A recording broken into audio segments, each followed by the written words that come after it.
তানজিন সাকিব এবং শান্ত এরা দুজনে আমাদের প্রোটোকলে আছে। বেসিক্যালি এটা হচ্ছে কম্বাইন্ড ফিটনেস সেশন।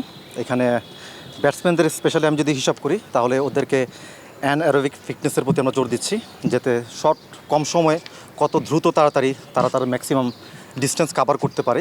সেটার কারণে আমরা বিভিন্ন ধরনের ট্রেনিং করছি।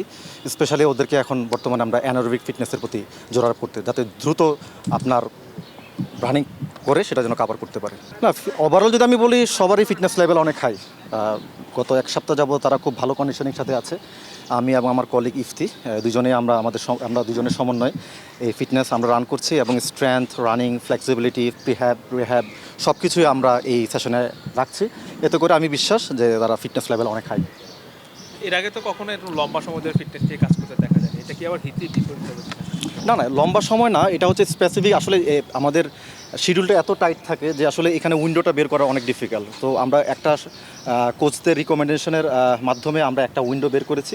Gold's Gym across 30 plus countries with over 700 plus locations worldwide. Train anywhere, belong everywhere. যাতে করে একটা সপ্তাহ যেন আমরা স্পেসিফিক বা ডেডিকেটেডভাবে আমরা ফিটনেসের জন্য কাজ করতে পারি। সো এইভাবে যদি তারা কাজ করতে পারে তাদের ফিটনেস লেভেলটা অনেক হাই থাকবে। না, যেটা আপনি বলছেন রেট পার এক্সারশন, সেটা আমরা কিন্তু ক্যালকুলেশন করছি।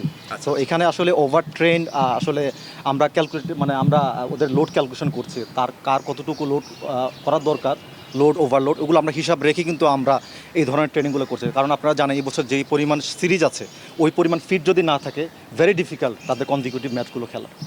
কিন্তু অনেক কিছু একটা চক্কর দেওয়ার পরেও কিন্তু দেওয়ার স্ট্রাগলিং উইথ এটা কি just because of weather and না, ওয়েদারের সাথে না। আপনি দেখেন এটা ডিপেন্ডস অন ইন্টেন্সিটি। আপনি কতটুকু স্পিডে দৌড়াচ্ছেন। আপনি যদি ঘন্টা যদি সাপোজ ফর এক্সাম্পল 25 কিলোমিটার দৌড়াচ্ছেন, হয়তো আরেকজন 20 কিলোমিটার দৌড়াচ্ছে, যার ইন্টেন্সিটি বেশি থাকবে সে একটু টায়ার্ড হবে, এটাই স্বাভাবিক। না, এখন পর্যন্ত ওইরকম সিভিয়ার কোনো ইনজুরি আমাদের কাছে নেই। যারা করছে জাস্ট ওরা যে প্রিহ্যাবের কাজগুলো করছে, তানজিন সাকিব এবং শান্ত এরা দুজনে আমাদের প্রোটোকলে আছে। ওদেরকে আমরা এখন প্রিহ্যাবের কাজ করছি। সময় আসলে তারা আলটিমেটলি খেলতে পারবে। না, ট্রেনিং করার সময় যখন আপনার 3-4টা লেপস হবে তখন একটু ফেটিকনেস আসবে, এটাই স্বাভাবিক।